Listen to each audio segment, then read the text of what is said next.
Hello and welcome back to the dining room. I'm here to concede defeat to Mark Bennett of Mark Bennett's Camera Crisis, who, after dozens of videos where he's waving around his A7IV in front of his smug, pretty face, I had to have one. You probably guessed this was coming a couple of videos back when I started talking about the A7IV, because it's an amazing camera. So I bought one. So, by the way, if you're here just to see the A7IV, you need to skip ahead a couple of chapters, because first I'm going to tell my little story, which I always do. Then the next chapter will be the bundle, unboxing the bundle that came with it. Oh, and this is a bundle. When you spend a lot of money, they give you a much better bundle. And then the next chapter, I will get to the camera. So if you want the camera, skip ahead twice. So here's the thing. Again, it's all Mark Bennett's fault. Again, Bennett. He did videos about the A7IV before it came out. I mean, he was in love with this camera before he ever laid eyes on it. So how could I not also fall in love with the camera after listening to him talk about it, and then have it, and then show off all the things it can do, and then I get an A7C, and then I get all these great lenses, and oh, by the way, these lenses that fit on the A7C, like this Tamron 17 to 28 millimeter, which you're looking at me through right now, which there was a video recently about. Well, it'll also fit on the A7IV. So I already have multiple lenses for it, because I also have the Sony 20 millimeter f1.4 lens. I have the kit lens for the A7C, which, by the way, right out of the box is not going to work with the A7IV. You have to do a firmware update. By the way, I'll have to do a firmware update on the A7IV, so that'll be good for part of a video. And then, of course, I also have all my great lenses that I've acquired for the ZV-E10, which will stay in the stable. Because as I mentioned before when I was talking about this, basically the A7IV is going to become A camera, and then B camera over here will become the A7C. And the best part of this deal, for me anyway, is that the ZV-E10 is going to move up and take over for the ZV-1, which I've been using as an overhead camera and my C camera, because the ZV-1, it just will not, the battery life is abysmal, but I don't have to worry about the battery life because it's going to overheat before we get to the battery life. So I have never liked the ZV-1. It has never performed the way I wanted to. You can't change the lenses. It's just, so I'm very happy that it's going to be falling out of the rotation. It will be in my emergency backup camera. Also, I can carry it around in my pocket. So, I mean, it's not worthless. But for what I've been doing, I have found it to be a constraint on me. And the A7IV will let the ZV-E10 become my C camera, which is much less of a constraint, unless you forget that you accidentally hit the product showcase mode. In one of my last videos, I even put a thing up on the screen, because the way I talk, it kept refocusing on my hands because it was in product showcase mode. So it thought my hand was a product, and a lovely product it would be, but no, that's not what I intended. That's how I came to buy it. Now, timing-wise, it also worked out great because I happened to have a pile of money available for various reasons. Not paying for Stormtrooper, that $800 a month I'm saving on that car payment has been piling up. And then I also get a check every June. And then I also get birthday money in July. So it all just kind of came together. Right now, I could afford the A7IV. I might not be able to afford it again this year. So it was buy it now or forever hold your peace. So I bought it. Now, ordinarily, what I would do here when I go to unbox the bundle is I would put the box with the bundle in it right here in front of me and open it up. But this box is huge, and if I put it in front of me, it comes up almost to the level of the camera lens. So I have it on the chair next to me, and I will reach over here and pull things out. Again, I will have the links below to my Amazon seller that I bought this from. Looky here. First thing out of the bundle, probably because it's the longest and had to be across the top, is a tripod. a tripod I've never heard of, Deck Gear. Anybody ever heard of Deck Gear? I know you really want to get to the camera, and so do I, but I need a little travel tripod. Well, it's not, you know, it's not the greatest thing since sliced bread, but on the other hand, it was free. I can work with this. I believe if I just look on the box, it'll tell me it's 395 grams. It's 15 inches at this height, and it can get 50 inches tall. Now, 50 inches is not a great tripod. If you go back and watch my tripod video, I like at least 60.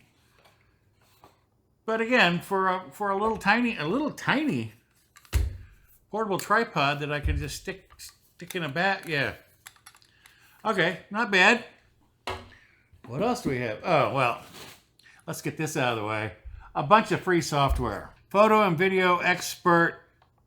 It's like there's like 6 products here. A7IV Photo Commander, 16, GRFX Studio Pro Office Suite 1-year subscription, Pixteller Lifetime 1 user, PiZap Pro 1-year subscription, Replay Capture Suite, and Vegas Movie Studio 16. I am unlikely to ever use any of these, but if you don't have the software you need, or you don't want to pay for it, you can get it in this bundle. A halfway decent camera bag. I got a camera bag in a previous bundle, but it was really a little tiny thing and didn't look that useful. It has the dividers, the Velcro dividers, so you can put things in here. For cleaning your lens, a little SD card case, screen guard, camera lens sensor. Wait a minute, this all looks familiar. I must have gotten one of my lens bundles from this same camera store. Because I already have one of these little fake Jobies. All natural, 100% safe camera lens and sensor cleaner. And the little pen brush. Again, all free. I paid just the normal retail price for the camera, and they threw all this other stuff into the box. Like another plug-in travel charger. I already have one for the Z100 batteries, but never hurts to have 2. And let me guess. 64 gigabit V30, 160 megabits per second. With the A7IV, this card will not work, I think, in over half of the shooting things it can do. This card is not fast enough to capture. So you can throw away the XSI, SI, and a lot of the S and Q modes. Not going to work with this, but it's a free 64 gig card that I did not pay for. Another battery to charge in the battery charger. So a fake FZ100. By the way, a lot of videos, I've been watching a lot of videos about the A7IV, and it has a bit of an overheating issue, and apparently made worse if you use third-party batteries. If you use Sony batteries, they don't get as hot. Bundle's supposed to have 2 of these in there. Well, here's the box you've been waiting for, right? This is the A7IV. So now we get to the unboxing that more people are probably interested in. Now we get to the interesting box. Now, I did get it with the kit lens because, well, it's a $200 lens. I mean, it's actually like a $400 or $500 lens that they throw in for $200 when you buy the camera. So why would I pass up basically a heavily discounted lens? Well, you know me and lenses, you know I wouldn't. So up top, there's a little tiny bag, which is, of course, just the USB-C cable. Oh, all the booklets. Sony loves their booklets, which I will put over here and never look at again. Now we get down to the good stuff. Well, this isn't the good stuff. This is the A7IV pseudo leather strap. It looks like leather, but it doesn't feel like leather. Leatherette.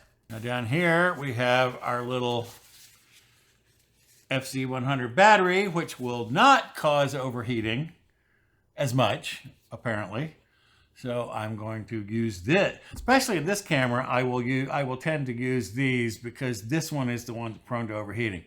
People don't make a lot of videos about their A7Cs overheating.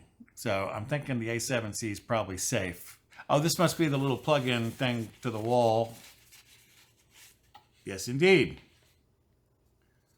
Sony So now I have everything I need to charge the battery in the camera, which I don't know about you. I think that's the stupidest thing in the world, is to charge a battery in the camera, which is why I was glad to get a bundle that came with a travel charger. And if you know, as you know from watching some of my other bundles and things I bought, I have other battery chargers for these FZ100 batteries, because I had 4 of these for the A7C. So now I have 6 of these batteries. And this is clearly the kit lens. Oh, which has a little lens hood. And as you can see, right here, it is f/28 to 70. 28 to 70. Why does the number 28 sound so familiar? Could it be because I have a 17 to 28 lens sitting right there? So 17 to 28, then 28 to 70.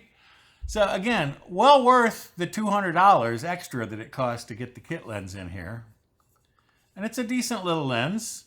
I'll put up the specs for this compared to the 17 to 28 that I'm looking through right now. So just to give you some specs, quick specs on the kit lens versus the Tamron 17 to 28. Again, f2.8, f3.5 to 5.6 as you zoom. This one's 17 to 28, and then this one picks up and goes 28 to 70. The kit lens is 295 grams. The Tamron is 420 grams. This one is 72.5 by 83 millimeters. The Tamron is 73 by 99. So about the same size this way, but much longer. Well, not much longer. 13 millimeters longer that way. And of course, the angle, the view angle on that one is 103 at 17, down to 75 at 28. This one, starting at 28, also starts at 75 and goes on down to 34. Oh, the big difference for me anyway is this one takes a 55 millimeter filter. So this is not, I have all my lenses that are 67 millimeter filters, but not this one. This one's 55. And then the other two kit lenses are 40.5. So that's the kit lens. Finally, we get to the main event. This is the A7IV. Oh, and she is a beauty, isn't she? Now, it looks a lot like, of course, all the other Sony cameras, but this one's bigger. It's got a bigger grip, although people are always complaining about their little finger down here. Of course, I don't hold my cameras. I'm either on the switch pod or a regular tripod. So I don't carry it this way 99% of the time. So this isn't a big deal for me. It's got the same flippy screen, and sadly, it actually is the same flip out screen as it's not a lot. It's like a million dots. Other camera brands have many more dots on their little flip out screens. This guy does not. The main thing that this camera has, especially that the A7C doesn't, is this second dial here, so you have your dial here for all your things, but then there's a second dial under it that goes photo, movie, S and Q, slow and quick. So when you turn that second dial, it changes what these do. So you can have different settings. And in fact, in the camera, which eventually I will get into showing you how to set up some of the settings. There's some that are very important, like setting the temperature to high so it won't overheat, and others that are less important, but there's still a bunch of settings that need to be looked at.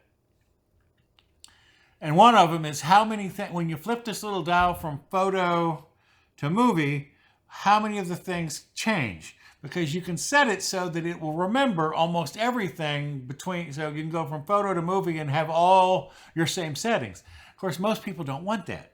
So, but you can choose. That's the whole thing about this camera, is choice. The A7C has almost no custom buttons. This one, well, let's see, I can see C1, C2, C3, C4, just looking at the back. And then, of course, there'll be usually a lens button.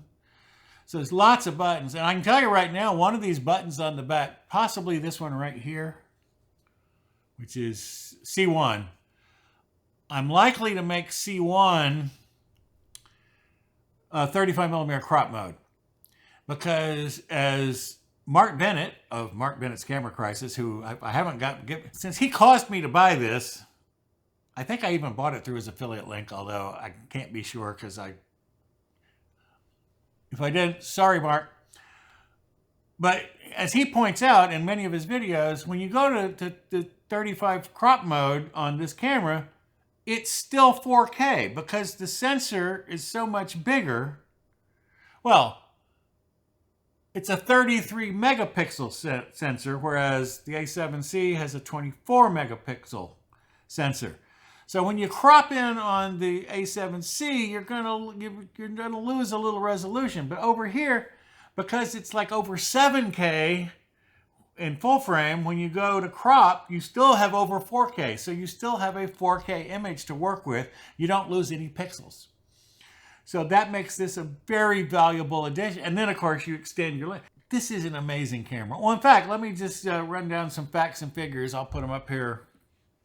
Size-wise, I think it's pretty obvious that this is 5.2 inches, whereas the A7C is 4.88, so about the same this way.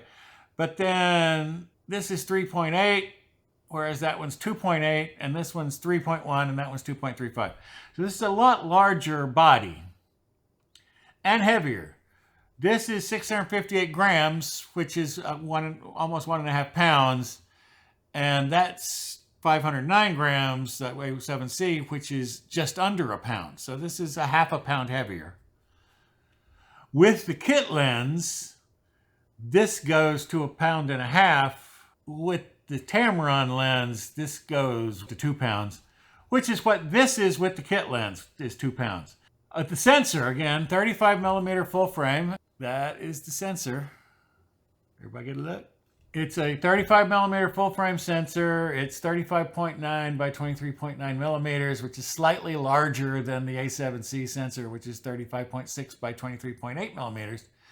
But the big difference is this is a 33 megapixel sensor and the A7C is a 24 megapixel sensor.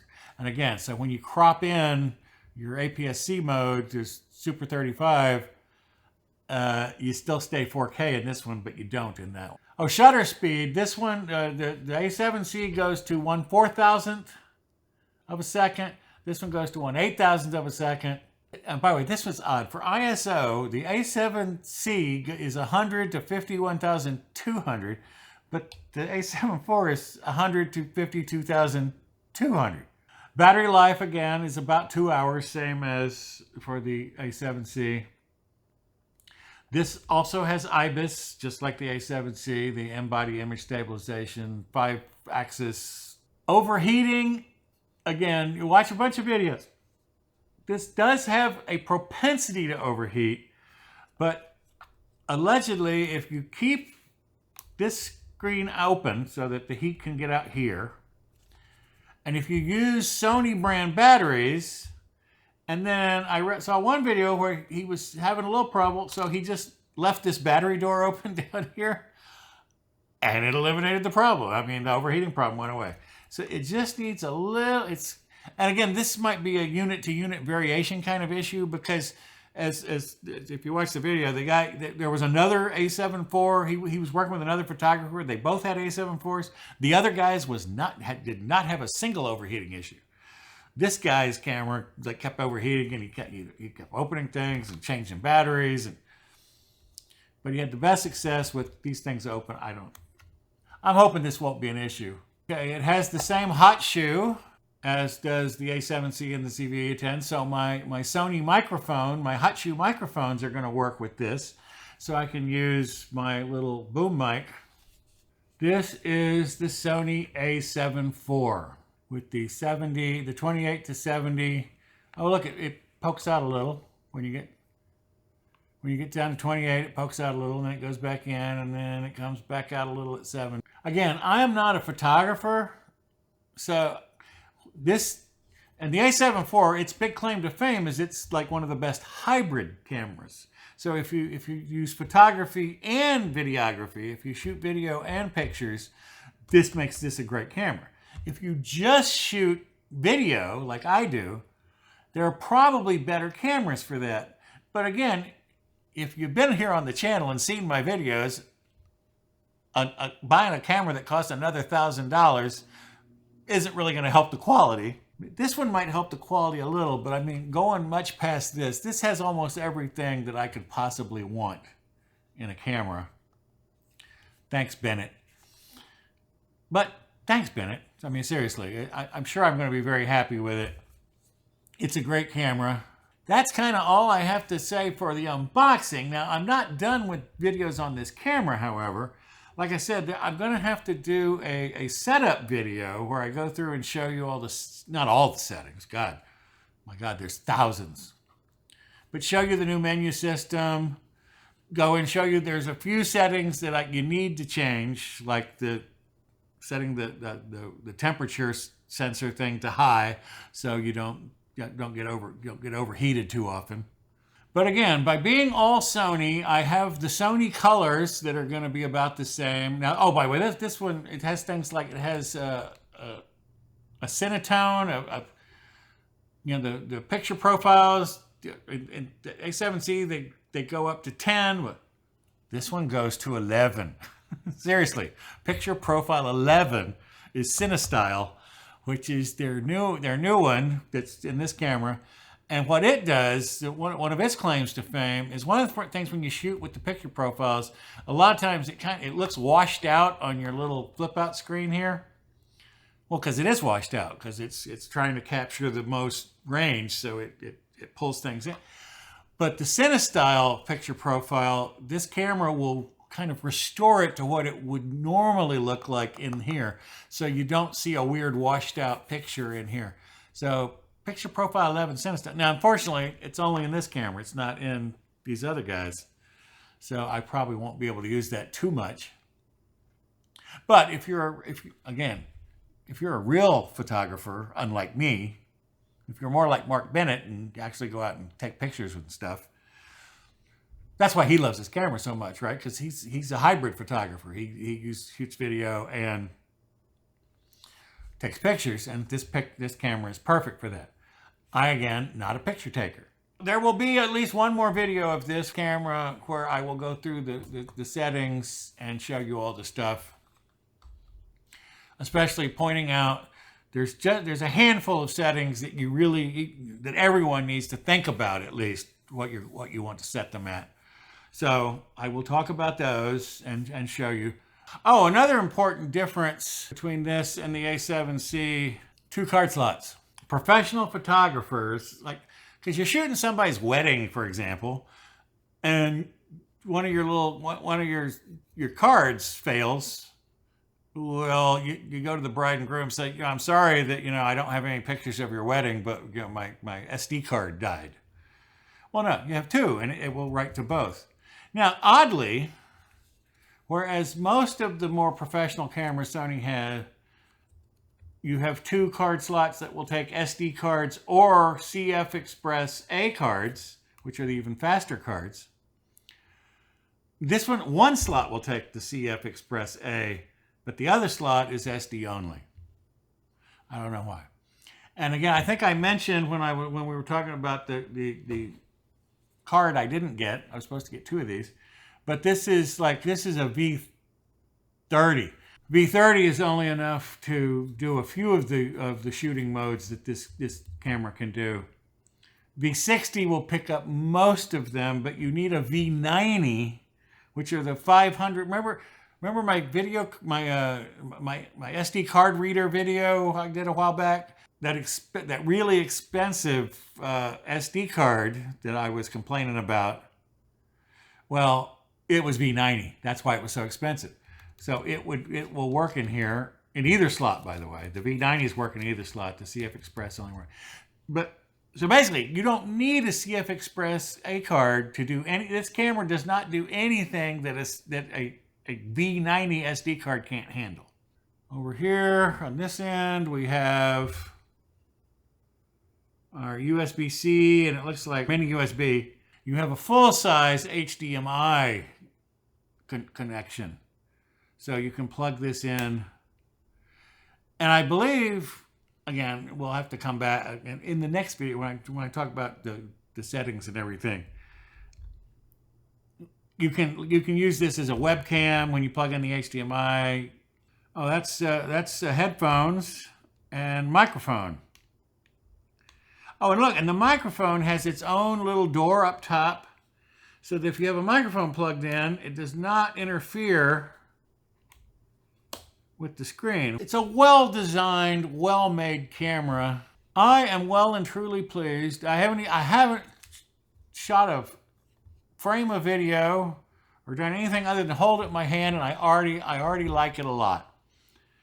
Well, of course, that's because Mark Bennett told me I'm going to like it a lot, and has he been wrong yet? He told me I'd like the ZV-E10. I love the ZV-E10. He told me I'd like the A7C. I love the A7C. He told me I'd like this lens. I love this lens. He told me I'd like this lens. I love this lens. That is just the unboxing of and specs overview of the Sony A7IV, my new camera. I got this before I left for Texas. So some of the stuff I shoot in Texas may very well be shot on this camera. But so this is going to go to Texas with me. And I have another thing coming that I will be making a video about, which will also be going to Texas with me. It's not a camera or a lens, so relax. This is the A7IV. It's a really, really good camera. It's very expensive. The links are down below. Oh, I didn't even mention that they have all these little dials and things and they're all settable. What used to be this exposure compensation dial on most Sony cameras, well, now it's blank. It's almost infinitely customizable. Even I'm going to customize it. I don't know what I'm doing. But like I said, I'm going to there's going to be a button that'll switch me to the crop so I can basically zoom in with the APS-C crop. That's it for today. Yes, Mark Bennett's camera crisis has beaten me down and made me spend thousands and thousands and thousands of dollars. Now, I'm not saying I'm unhappy with what I have, having spent those thousands of dollars, but it might have been a long time before I spent this much money. Of course, selling that car sure helped a lot. I got that $800 a month. Believe me, when $800 a month isn't going out of your checking account, that piles up pretty fast. This is the A7IV. I'll be back next week with another video. Probably a camera bag, because that's the other thing I need to take all these cameras with me to Texas. So tune in next time. Thanks for stopping by. Bye-bye.